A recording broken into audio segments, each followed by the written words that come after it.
Do not give your children a phone. They don't need it. I promise you, they don't need it. How many more times must we interview Salman Khan and Shah Rukh Khan and be so excited about it, Theatre is really the beginning of my story. It's not the end, right? Right. My entry into radio happened because of theatre. We use drama to get kids to understand what it means to be resilient, what it means to be confident, what it means to be good communicators, what it means to be agile as people. We don't need more people who know stuff. We need lifelong learners. Keeping that environment safe is what keeps me up at night. I wish I actually didn't have my phone so early. I wish I wasn't exposed to Instagram so early on. They are dictating the ways in which countries function. If you're a capitalist listening to this, and if there is something to invest in right now, it is off-screen experiences. 90% of adults can name at least one teacher who they think changed their lives. If only we taught our girls more about bank accounts than we did about their foundation shade. You're pretty. Disclaimer, I think you're thanks. beautiful. With ARK, just real people, real things. Hello everyone and welcome to another episode of All Real Konvos with your host Asad Raza Khan, a show where we have honest conversations with real people with a lot of tolerance and no hang-ups. Today we have a very special guest. We have an RJ, an actor, a director, a producer, a singer I think at some point in time, and today an entrepreneur and a teacher. Give it up for my good friend Malavika. What a kind introduction, Asad. I know. A few of those was like, really? Me? But Are this you is what sure? you had written and given to me that this is my... How are you doing, Malu? I am good, Asad, and congrats on this beautiful new podcast. Thank you so much. Thank you so much. We just felt that there is so much work that has gone in the community. There are so many people who've done so much for so long. It's high time we just bring all of them together and share their stories. Thank you. Thank you for counting me as one of those. No, you've been there for such a long time. Actually, you were, and I didn't want to start with this, but now that it's coming up, you were actually one of the first productions that I saw when I moved to Dubai. There was a play called Farnsworth Invention, which was going on, and there was so much buzz, and I had just moved to Dubai, and there wasn't that much theatre at that point in time, and I was like, oh, there is this one play which has a lot of sponsors, so it seems that it's going to be good. There are a lot of logos in the poster, and it was in a school. It was in a school, yeah. I think it was in Wellington School, if I'm not wrong. Yeah, it was in Wellington School, and I was like, I knew the script, and I really wanted to see it, and Aaron Sorkin, what a writer. what a production also. And, Amazing. And you were the lead in it. Beautiful. And I don't know about lead and all, a little bit far from lead, but lead, singing, dancing, romancing, drama, everything it was beautiful. It was by far one of the most spectacular, visually stunning theatre undertakings the city has ever seen. Yeah. And what a beautiful bunch of people came together. And I think what's incredible is a decade later, each person from that team has taken theatre and done something magical out of it. Yes. So it really felt like it was a campfire where each of us took a log of wood out of it and we went and lit fires in other places. It is. You're right. The actors, the director, everyone did a lot of work. Beautiful work. And at that point in time, you were in the radio, if I'm not mistaken. Yes, right? I was very much my full-time gig. And you were doing the morning show, life was good, you were doing theatre, and then you decided to give it all up. Like what drove that? And then I'd love to hear about what you're doing right now. So it all started with theatre actually. So theatre is really the beginning of my story. It's not the end, right? When I was in school at the age of 11 actually, I got introduced to a theatre teacher. We didn't have a very large playground in our school and I was never very good at sport. So the only place where I really found home was in the drama room, and he used to do these workshops every Saturday morning, 3 hours. Okay. And it was one of the few places that I felt safe, seen, heard. And it just felt like I couldn't wait for those Saturday mornings to happen, right? And it was such a lovely experience. From there, I started doing a little more community theatre in Bangalore. Bangalore's got such a lovely active theatre scene. Lots of different groups. We had the ART youth group, which was rehearsing every year and putting up productions. And I was part of a few of them. And then I moved to Dubai. But my entry into radio happened because of theatre. Okay. Because it was a theatre friend who got asked to audition as a radio presenter, and he said, "Hey, listen, I've got a couple of gigs happening right now, so I'm a little busy, but you should try this new girl out. Her name is Malavika." So I lovely. walked into the radio station completely not knowing that this would be my life. I was all in the running to like do economics the rest of my life. I was very nerdy in school. Like Okay. I was a maths like nerd. You're And the first person I've met who has said that you were a maths nerd. Everyone hates maths otherwise. I would actually pick a graph over a play script even today. Wow. Okay. I love math that much. I don't know how I should take that, but let's moving on. I really, really loved it. And anyway, I was doing a bit of theatre on the side, and that kind of led me to radio. But many years later, in 2018, 19, or when you watched us in Farnsworth Invention, I had started to feel this like I was missing theatre in my life, right? I really wanted that sense of community. And I think what theatre really does is that you don't necessarily need to have a social life to be in a play, but it Correct. feels like a social life. Absolutely. So if you're someone who's a bit introverted like I am, or who's not really a natural hobnobber getting invited to parties, I feel like theatre gives you a space to go meet other people, become someone else for a while. And that's what theatre gave me. It gave me a beautiful bunch of friends, wonderful opportunities, and that's how drama came into my life. And I thought at some point in 2018, I was starting to kind of question, okay, is this it? Like, we've been doing the breakfast show now for a decade. Right. And how many more times must we interview Salman Khan and Shah Rukh Khan and be so excited about it? It's like again. Yay! And I mean, not to take away from that experience, because radio really gave me so much Yes, it did. money to start with. Okay. And of course, like recognizable name And it was the only medium at that point in time where there was no social digital. Yeah. The radio presenters in Dubai were quote unquote the celebrities of the It city. was amazing. Right? It was a great time to be in radio. Yeah. It was a great time to watch a city grow. But I did feel like, okay, come on now, let's go to a place where I'm learning something new, right? And the Hive happened in my life, Yes. and I bought it over from two very dear friends who had built this beautiful little community theatre.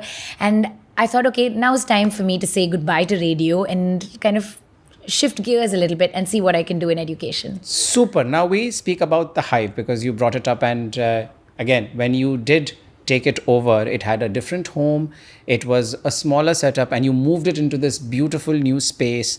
So again, for people who don't know what the Hive is, what is the Hive and how's the journey been over the last 5-6 years? What is the Hive? What a great place to start. The Hive is a safe space for kids. It's a place where children go to be seen, to be heard, and to learn really what leadership and real world skills are about.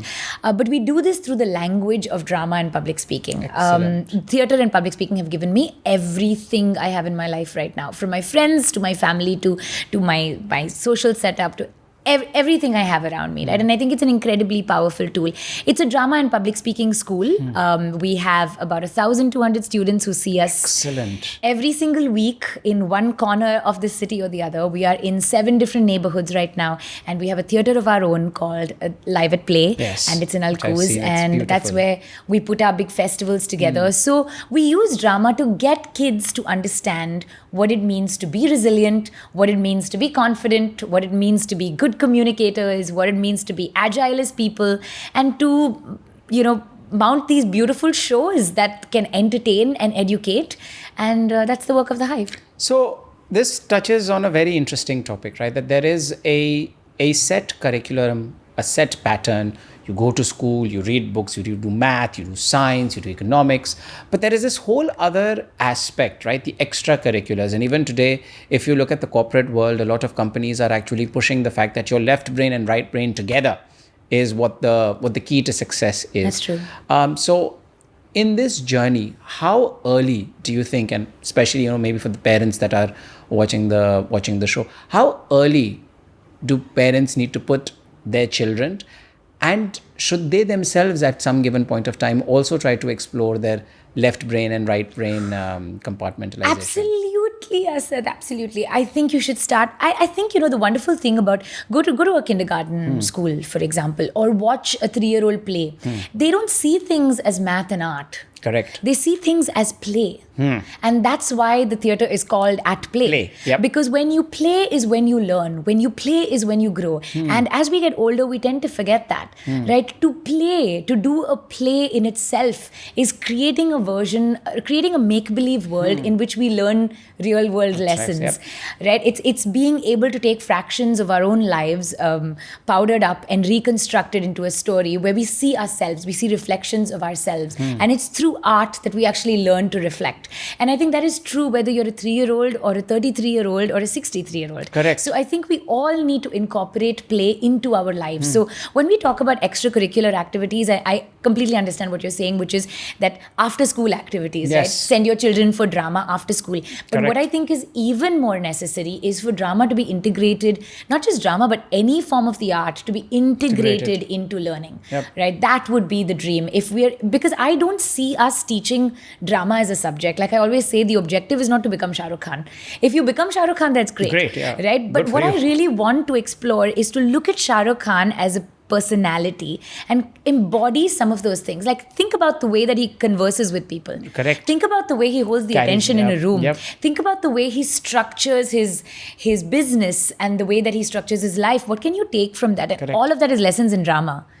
I don't think that's lessons in math as much as it is lessons in drama. And I think in today's day and age, even if you look at the corporate world, right, the standard palette that everybody says that, oh, we go to university, we get a job, or we now start our own little gig and we move forward. The skills that, public speaking, theatre, the discipline, because theatre is extremely discipline led, right? You can't, like even a second can't go here and there where the props are, how much you trust your team members. And I think even that in the corporate world can add so much. So much. It's, as you rightly said, that there are a lot of things from, let's say, a Shah Rukh Khan or any other star that you actor, can embody. But even the discipline, the confidence, the structure of thought, the self-reflection. And these days, it's all about realizing self-awareness, right? And realizing where you are.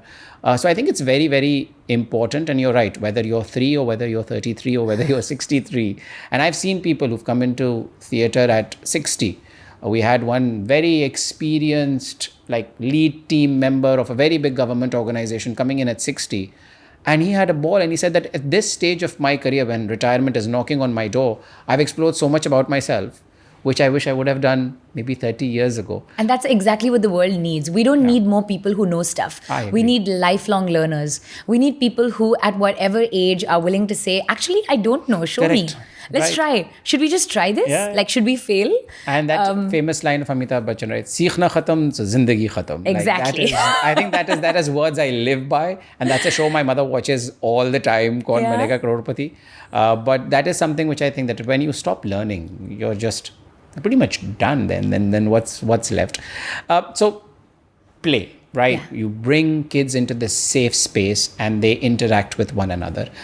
This is a time where I think a lot of parents, a lot of societies, a lot of cultures are going through this place that where do we send our children to? Will they learn something which is Valuable. or not correct? I think it's more fear driven right now. The people that I talk to are like, will they learn something wrong, right? Will they be safe? Will they be exposed to something which they should not be exposed to? And theatre is a very, I would say, pure art, right? And you have people, you have other kids, you said 1,200 kids who come in. How is that, and what is the response? How is that environment for children?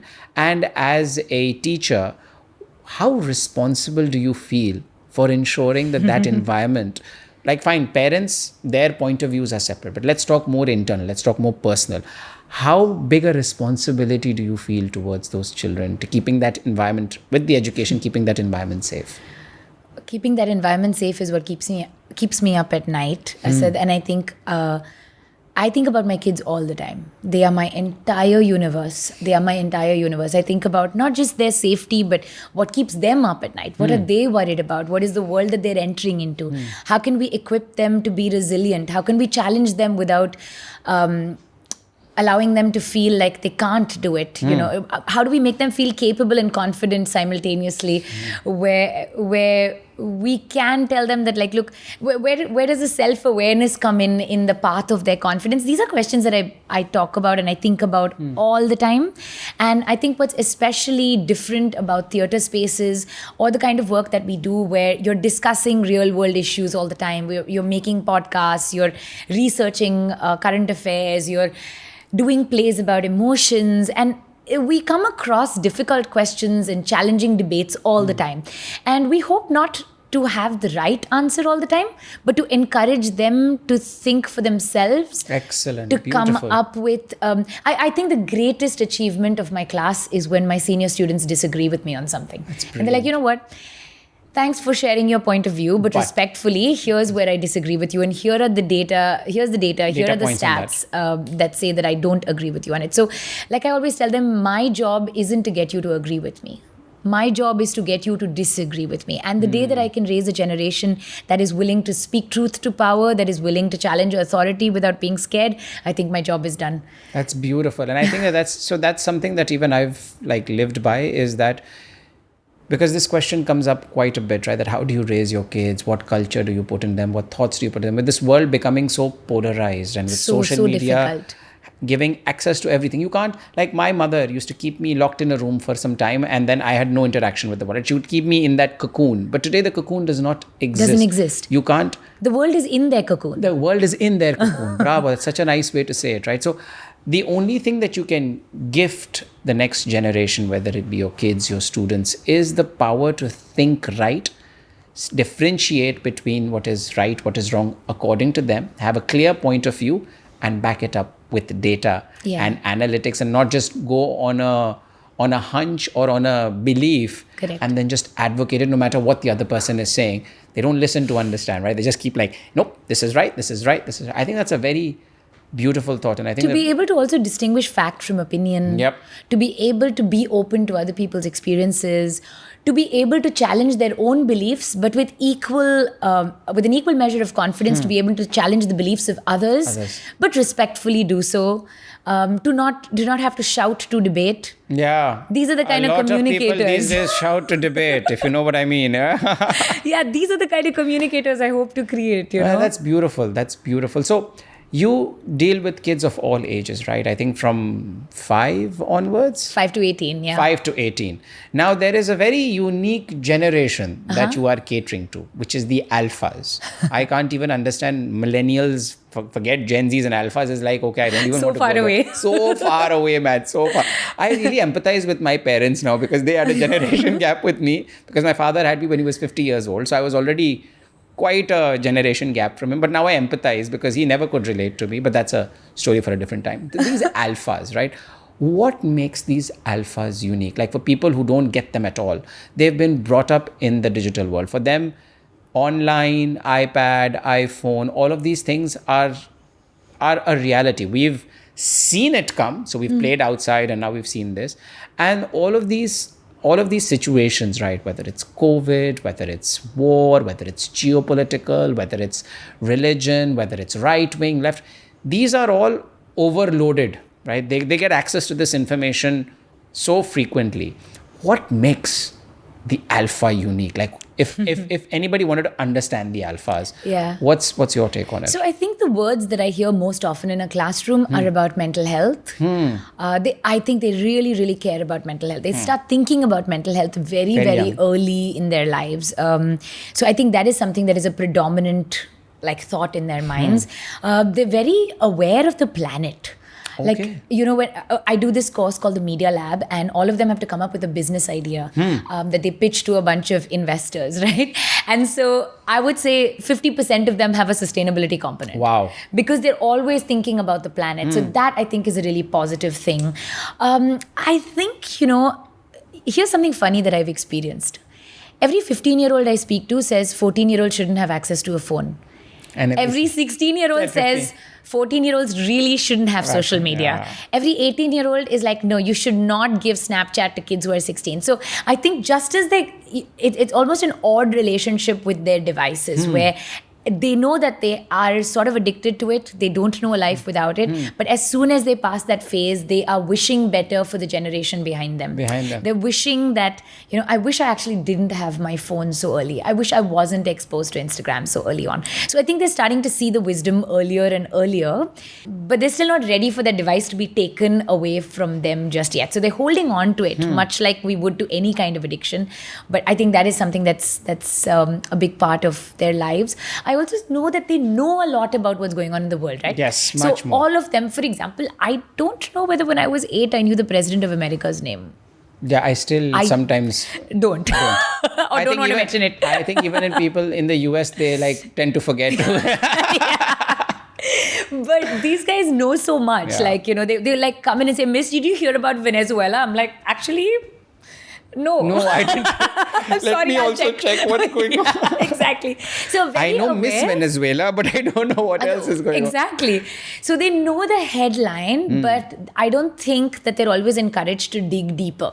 Because the news is changing so fast, right? Because the news cycle is so short in their lives, they're not really encouraged to go much deeper and really see it beyond the initial 160 character. The initial headline.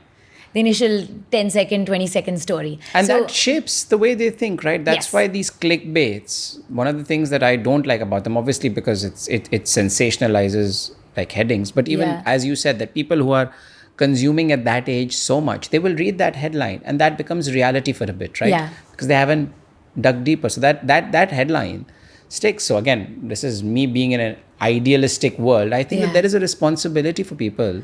But there's also, I have to say this. I know it makes me sound like a little bit of an old fuddy-duddy, but there is a sort of immunity that sets in, because even for myself, I know it's true, right? You're watching and you're seeing genocide video followed by food video, followed by comedy skit, followed by someone holidaying in Thailand, followed by... And you're not really sitting with any of these things. You're not really experiencing any of these things until such time that you come the evening and you put your phone away and all you can see is the world in reels. You close your eyes and you're consuming your reality in short form content.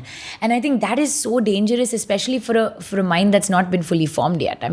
Keep in mind their prefrontal cortex is not there yet. So here's a question, right? That there was a time in the 70s and 80s, smoking, drinking, even drugs to some extent. There was no age barrier to it, right? Even if you look at the movies from the 70s, you'd see, especially British movies, you'll see young lads outside a football stadium just smoking. And then there was a limit that was put in, 16 in some countries, 18 in some countries, 21 in some countries. Do you think that there should be something like this? Do I think they should? Oh my God, yes. Yes, I would walk around with a billboard that said that all day long. Because Australia and New Zealand, they've already started implementing They've started it. Yeah. They've started it. But my fear is right now, big tech companies are so powerful. They are literally not the size of, much bigger than countries, right? Countries themselves. They have so much power and they're sitting so close to the seat of power. They dictate so much. Yep. They are dictating the ways in which countries function, people's, entire societies vote. And I've been reading so much about this. I recently read this beautiful book called Careless People about Facebook and about Meta, and just the way in which it is shaping the next generation is scary, Asad. It's like, politics has always shaped societies, but to think that these 5 men who own these big tech companies are literally they are like potters and we are just clay in their hands. Yeah. And you think you have a degree of control. You think that you're dictating your own opinion, but I don't think that we are. And our children are the biggest victims of this. So do I think there should be legislation to ensure that younger people do not get access to this? 100%. Do I think it will happen? I certainly hope so, but I'm very doubtful. No, I think that, and you're right? I think that governments that are also taking these steps are taking steps on social media platforms. Yeah. But as you said, right, these companies have become big because there was a demand, whether the demand be the companies, the brands, politics, and alphas or Gen Zs, what they were 10 years ago, are the discovery clientele, are the clientele that you invest in the most because they're going to give you sustainable income over the next decade, 2 decades. So I think that you're right, for everyone to come together and be like, listen, we don't want to cater to this, right? We don't want a 10-year-old to walk into a Sephora and buy our lipstick. I think it is the most obnoxious thing that I've seen, where Sephora was being taken over by 10 to 13-year-olds before there was a whole social media campaign, as ironic as it seems, where parents were like, don't expose your children to this. Today, when I meet girls even less than 16, all they do is talk about makeup. Sephora. Yeah. Is talk about makeup, That is not by chance. That is entirely by design. And that is the thing, right? That because companies are funding all of this, that because it's the discovery phase. You get a 45-year-old to use your lipstick. She'll use it for another 10 years, max 15. You get a 12, 13-year-old to use it. You've got somebody you can play with for the next 50, 60 years. And I think you're right. I think, honestly, if I was to be candid, I think it's disgusting. I think that you need to put a cap on social media. You need to put a cap on marketing. You need to segment the kinds of content that children see and give parents the power that if I put a parental control, which now YouTube and all have, right? This is the kind of content my children will not see. I think that's extremely important. Not just important, but I also think that it is not even as simplistic as that. I don't even think YouTube has it all figured out. They don't. Right? They're trying. They're trying. Sure. I mean, they're trying. Maybe. It's violence and sex. Let's be honest. These two things they don't show. Everything else they show in God's in between. There's actually videos of kids sitting and doing get ready with me videos at 12. Absolutely. At 12, I had a student who at the age of 8 told me, you don't understand, my followers need to see my face. Wow. It's an animal that needs to be fed. And I said, well, you said it yourself. It's an animal that needs to be fed. Yeah. And I think, the degree to which this is affecting our children is it doesn't just end at your children buying a Sephora lipstick. It doesn't. Because if you think a lipstick is harmless, I can debate that. But the degree to which their attention spans, their self-worth, their ideas, their concepts, who they're going to vote for, what kind of politics are going to define them, everything is going to change. Everything is changing. And just to give them that so young, when you are not there to monitor exactly what they're consuming, is so dangerous. It is just so dangerous. And I think if there was one thing that I would die on that hill, is that do not give your children a phone. They don't need it. I promise you, they don't need it. They are going to hate you for it for a couple of years for sure, because all their friends have it. And, when you're the only kid in class who doesn't know what that trend is about, it can be really difficult. But I promise you, they will thank you for it in the long run. And we have to deal it like people dealt with alcohol and all back in the day, right? It is an addiction. It's far worse. It is far worse. It is. I completely agree. I think it's the biggest. Whenever I have this conversation, I sometimes feel it's the biggest threat that the new generation has, right? Absolutely. We at this age, after going through all our quote unquote mental maturity, all of the life lessons that we've seen, we get swayed sometimes. Sometimes. Most of the times. Okay. I still have to put an app on my phone to make sure that I don't check Instagram. Yeah. I'm a grown adult who was very old when Instagram happened, actually. To anyone watching this who wants to read a bit more, there's a gentleman called Jonathan Haidt, spelled Haidt. He's written a book called The Anxious Generation, which I think is a seminal work on what's happening. And I think he put it really well. And I paraphrase, right? He said, let me ask you this question. Your tween or teenage girl has a bedroom and she has a window that overlooks the main street. She's not going to put curtains on there, and everybody outside is going to watch everything that she does inside that room. That's not it. They are going to be able to leave comments on her window that she can read. Would you allow that? It's like, no, then why are you giving your daughter... Why are you doing this? Bravo. If I told you that there is a casino down the road that is allowing children to bet, and they'll take care of your children. Oh, they are fantastic babysitters. They can go in there at 3 o'clock and they'll only come out at 9 and they will just love their time there. Would you send your child to a casino? Absolutely. You would not. Then why are you letting your boys game? It's the same thing. It's the same thing. We can't do this to our children's minds. No, I think that's very well put. I think it's a need of the hour. You're right. It's an idealistic thought to have that it'll all vanish overnight. But I think that the small steps that are being taken, and at the end of the day, right, every household has the power to take that step. It's only that your kids will hate you for some time. For a little while. But then places like the Hive, places like where you can go and interact, learn about theater, learn about art, play sports. those are all good distractions to have, because not only do they keep you away from this world for that, fine, even for that, let's say 2 hours that they are there, but they help grow you in such a way that they give you some tools to go back and look at the world a little more rationally. Absolutely. I have to tell you this, Asad, and like, forgive me for a hive plug here, but last evening I did something called Class on the Grass. I just took my kids downstairs to this little patch of grass in JLT and we played games. Wow. Not one of them looked at their their devices. phones, yeah. Their iPads were literally in the corner somewhere. No one was looking at it. We spent 3.5 hours playing tag and like charades and just random games. Stuff, yeah. And they had a blast. I've got teenagers who come in on the weekend and they don't look at their phones. They come in at 9 o'clock and they intern with us the entire weekend. They're taking care of kids. They're tutoring younger children. They're taking responsibility. They're being told that they're capable. They're given responsibility. No one picks up after you. The buck stops with you. They love that. They love being given a job that you think they are capable of. But what we're doing is that we're removing all the work from them. You don't have to do chores. You don't have to do anything. Just sit on your couch and or just sit on your bed or sit at your desk and study or keep looking. Of course, they're going to take their phones out. Of course. You would. If this podcast is perhaps the most time I haven't seen my phone. Otherwise, I keep going to my phone every 10 minutes. Yeah. Email, no. Okay, no email, no problem. News, no problem. Okay, scroll. Reels. It is. And constant. In the gym, this morning when I was in the gym, all the treadmills were full. So I had to cycle behind the treadmill. Each and every treadmill, normally you would have people listen to podcasts, watch a movie, listen to some music. Every single one of them, and I kid you not, were scrolling while they were walking. Like it was literally, they were working out and it was their fingers working out more than their legs were. Yeah. It was just everyone was on that reel culture.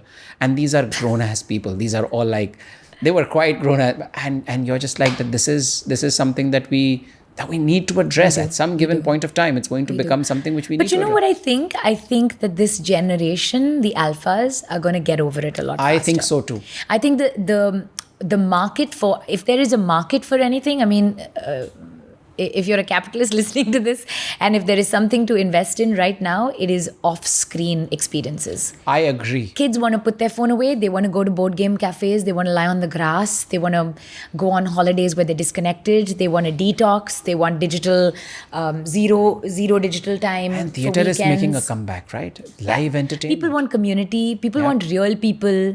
They want real connections. They want absolutely. I think that is now coming back. The whole swiping culture, the whole digital relationships, and we were having this conversation just before we came in, right? I think that you're absolutely right. I think the alphas will get to a place where it will be like we yearn that the physical touch, the physical connections that we had. Like my childhood was playing with my neighbors. Yeah. They were my best friends. We would play sports. We would play, obviously coming from a South Asian country, we would play cricket. We would be horrible at it, but we'd be like, oh, I will be next in line for the national team. We'd play cricket. We'd play hide and seek. We'd play football. We'd then just sit outside our building and just laugh on the day we had with one another, right? That you got out on a zero. You cheated in this. You did. And that was our life. And I think that those relationships I still carry with me today. To this day. Vis-a-vis anybody I met maybe online, we exchanged a few likes and comments, and you're a king, you're a queen, you're this, you're that. Khalas, it disappears. You meet them in person, you don't even recognize them. You're like, without the filter, I don't recognize. Who are you? Oh, you are the one who left 2 comments on my... Are you at X34971? So now, now that we've established all these lovely things about, all these extra after-school activities, theatre, public speaking, how do parents decide whether it's theatre, whether it's sports? How do they decide for their child? So I think number one, the first thing you should look at is, do their eyes light up when they walk into this room? Whatever that might be, whether it's ballet, whether it's theatre, whether it's cricket. If they walk out of that class going, wow, that was so good. I feel at home. I think that shows some sense of alignment with that activity. I think number one. Number two, don't overschedule your kids. I mean, I know it's so tempting too, because we're just in a city that so many things are available in, right? You could do Absolutely. parkour on Monday and table tennis on Tuesday and abacus on Wednesday and like 100 different things. But I think what you really need to do is ensure that the child has enough time to be able to actually get the value that you're paying for in a lot of these classes. I agree. Yep. I see so many kids sometimes come into class just exhausted from the previous class, and they're just like, I can't actually participate in this discussion because I am wiped. And if that's the case with your child, then I think you should kind of look at maybe reducing the number of activities. And I think third is really look at the teachers. I think that's the game changer. Okay. It really doesn't matter the size of the organization. It doesn't matter whether they have 20,000 branches around the UAE or one. It doesn't matter whether it happens in a fancy mall or in a small Correct. house. If the teacher is the kind of person who can be this child's champion for life, go with it. If you don't feel like that's the case, don't go with it. It's as simple as that. I heard a beautiful interview this morning with Brené Brown, and she said something that really stuck with me. She said 85% of adults can still to date remember a time when a teacher told them something that made them feel such shame Correct. that to this day it shapes the way they think about learning. 100%. But 90% of adults can name at least one teacher who they think changed their lives Yeah. and built confidence in them. So I think if you can find a teacher who champions your child, it doesn't matter whether they're teaching them crochet or tennis or drama or I don't know, anything, origami, Yeah. like whatever it is, go with the teacher that champions your kid. Nothing is more important than a No, teacher. I think that that's very well said, because one of the things which I also see when I work with students, people coming into theatre, is the overload. Yeah. Is they want to do everything. And I tell this to a lot of people, right? Messi played football. He did not play cricket and hockey and theatre and music and everything. Focused. And that was because he loved it. So you're right? Speed date with different activities with your child. See where their face lights up. See if they have a connect with the teacher. See if the teacher can add value more than Yeah. you. My mom was a teacher, and she always used to say that a teacher, you should as a parent feel that the teacher will give more to your child than you. So it ties into what you just said, right? And my Yeah. mother's 75. I'm pretty sure she didn't read that book, but still, it's tried and tested over time. So I think that's very good advice, especially for the parents that will be listening to this, right? That don't overburden. Let them explore what they are exploring. See where their face lights up, and look out for a very good teacher to help shape your child's future. Life. That's actually very, very beautiful. Now coming to you and the way your life shaped up, right? And I promise this is our interview is going long. I promise this is the last because you have gone through so many changes in life, and I've known you now for about 15 years, and I've seen so much, and I'm pretty sure there's so much that has happened before that, right? Both personally, professionally. You have made some decisions which have shaped the person that you are. And we're not going to get into all of those. But if there's one decision that young women who are coming out into the adult life, who are just about to maybe hit the workforce, who want to shape something of their lives, if there's one thing before anything else that they should ground themselves, or what would that be? I would say financial independence, number one. If only we taught our girls more about bank accounts than we did about their foundation shade, we'd be in a far better place. I think financial independence and the ability to not just earn your money, but to be in charge of your money, to be able to own your money is really about being able to own your life.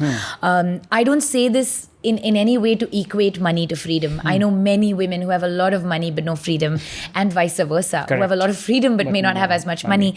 But I think what money does is it gives you the ability to walk out of an unsafe marriage. It gives you the ability to walk out of an unsafe job, to say no thank you to a boss who is being toxic, difficult workplaces.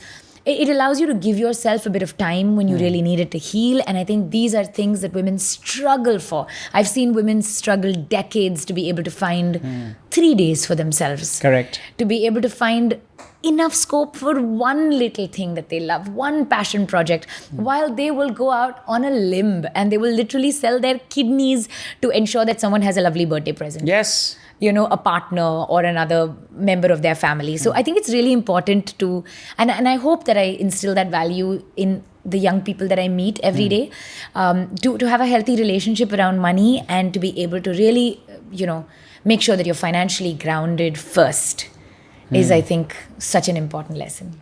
Excellent. And I think that is the foundation. I think that even in my mom's generation, or especially where we come from, right, where patriarchy was so high, the one Yeah. thing that I always used to hear people who were not happy with their lives or their partners or their families, like, what will we do? Where Yeah. will we go? What will our kids eat? What will I eat? Like, but financial independence, I think, gives you the backbone, as you rightly said, right, and it gives you wings, Yeah. and then you can fly. But that's very, very well said. Thank you so much. Thank you, Asad. Malvika, this has been really, really fun.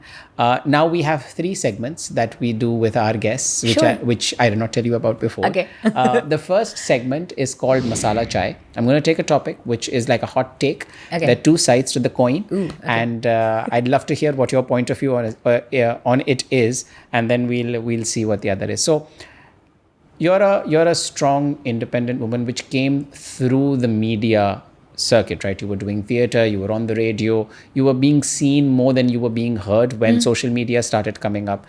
There is this culture right now of cosmetic surgery, right? To look perfect, to do this, to do that. And there's a lot of people who now are even coming out and speaking up about it. Your point of view, and then I'll give you mine. Cosmetic surgery is yay or nay? Definitely not for me, not right now. But I'm old enough now to realize that any belief I have, if you tell me that in 10 years it might change, I might be like, could be. Yeah, for me 10 minutes I'm like I'm like a pendulum. I go like this and this. Not for me, Asad. I feel like I'm quite happy with my face. And what about the others? Like it wasn't for you. I'm just Yeah, talking I generally. mean- You're pretty. Like, disclaimer, I think Hey, you're thanks. beautiful. No, I think, look, I think I'm so aware of the number of young women I'm around, right? So I'm very, very conscious, very aware of what my life and my choices are doing to the bunch of 14-year-olds and 15-year-olds who I love and I spend so much time with.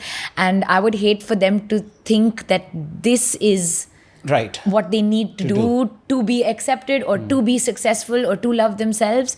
And I think that is the messaging that I'm scared about. And I know it's not as simple as that, right? I know it's not as basic as, oh, okay, so you got Botox, so now you hate yourself. No, it's not as simple as that. But I'm just very conscious of the kind of messaging that we give young people. And I think they already are living in a world where there's 150 million people telling them how to look on any given day, 1,000 filters. They don't need the one or the, one of the few women that they look up to in their lives to also echo that sentiment. No, that's and I've worked in the beauty sector for now the last 20 years. Yeah. And there was an advent of first makeup and cosmetics, then it became skincare, and now it's become supplements and cosmetic surgery. It's all new words, no? To sell you the same nonsense. And now what is happening, and what if you even talk to the gurus who've been in beauty for the last 30, 40 years, what they will tell you is that in the next 5 years, your original beauty is going to come back. Because Yay. there are going to be so many people walking around with all that cosmetic surgery that for a simple face which is untouched, it is going to come back. There is no other. Now, the only thing is, how do companies which are selling you this monetize on that as well? Like giving you that clear, normal, no makeup look is already back, right? They sell you, like, I shouldn't be knowing much about this, but because I've worked in beauty, I know they sell you, it's not that coverable, it looks natural, it gives you a dewy finish. Yeah. It's all coming back. It is going to get to that place. I hope so. It is. Dude, I'm 40. I'm still trying to shake it off. I still look at my eyebrows and I'm like, I wish I could. But that's just the honest truth, right? It just is the honest truth. And I hope so. Like, I hope original everything comes back. That's what the experts say, but hey, it changes every 10 minutes, right? Thank you for that. Now, the second segment is called J1, which is just one. So I'm going to ask you just one thing, and that's the only thing you will answer. No multiple choice. Okay, one answer. that's fine. If there is just one thing you could take from the alphas, what would that be? No, take as a quality of theirs, not their phones. I know otherwise you'll be like, Take their phones. No, I think the one thing I would take from them, take from young people in general, is how sure they are about their opinions. I feel like the older you get, the less sure you are about any opinion you have. As someone once wisely said, the three words that I find myself saying more and more often is, I don't know. I don't know. I actually don't know. And I look at young people and how sure they are about it. I will never do this. I would never be caught dead. It's like, you are so sure about yourself. Like, wow. How does that feel? Yeah, that confidence is blinding, and then it becomes, I don't know. Especially you ask all the men after marriage, they're like, I really don't know. Yeah, I don't know. Yeah, but yeah, so that's amazing. That the confidence, which is honestly, it's great. So now our last segment is rapid fire, which all of my shows have rapid fire. You've been on another one as well. I actually enjoy this. I don't know why. Call it my guilty pleasure, but I enjoy doing this with all the guests. Okay, so rapid fire, a lot of rapid, very quick. Let's go. All right. Let's go. Fathers or mothers, the more difficult parent? In my case, definitely my mom. Okay. No, in general, with students, fathers or mothers, which are the more difficult parent? Moms. Moms, okay. Boys or girls, the faster learners? Girls. Theatre or radio, which one are you passionate Oh, about? dude, theatre by a mile. The last time someone hit on you was at? That's like past life regression. It's been a long time, Okay, Asad. all right. One performance that you're particularly proud about? My kids, always. The last performance that my kids did. Anytime they go up on stage, I'm like, oh my God, aren't they just so brilliant? Clap for them, everybody. Clap, clap. I'm watching you. All right. When was the last time you stalked somebody on social media? Oh, just this morning, someone who's doing some incredible work, a woman in cricket who's doing some fantastic work on building a school in a slum in India. Wow. Yeah, And I know. what's that person's name? Her name is Natasha Chariot. I was just talking her this People morning. should follow. This is a beautiful story. One show you watch, which is your guilty pleasure? I love this Downton Abbey, Crown. Oh, God. kind of All vibe. right. It's like it's my guilty pleasure. Yeah. If a book was written about you, what would the title be? Ooh. Dude, don't write a book about me. Just there's so many more important things to write Still, about. come on. Somebody found Something the with time. a hive so I can use it for branding. Okay. Catch me. I don't know. I'm blanking out, but something with the hive. All right. Be yourself or something. Be Some bee thing. What do you actually pretend to understand, but you don't? Communication. Interesting. Very interesting. Very interesting. Being a communications teacher, very interesting. The more I learn about it, the more I'm like, wow, I knew so little. It's like, but I spent so much time pretending that I knew all of this stuff, and now I feel like I don't looking at me. Yeah, everyone's looking at me to teach them. I don't have any clue myself. And the last thing is arts beyond borders. Your thoughts? In every way, yes. In every way, across countries, across national borders, across international borders, across communities, across genders, across choices, across companies, across spaces, across everything. Everything. Art in itself is a calling. It's a call from the world to come together. You know, where does the sky meet the sea? You know, it looks infinite. That's art. In its most divine form. Super. And on that beautiful note, thank you so much for coming on our show. It's been a pleasure. It's been a delight. And honestly, it's been very educational. I've learned a lot about alphas today. And I'm sure that, people who are listening, found a lot of valuable lessons from this as well. Thank you. Thank you so much. Asad. And thank you so much for watching. Till next time, take care of yourself, keep smiling, and God bless you. VRK.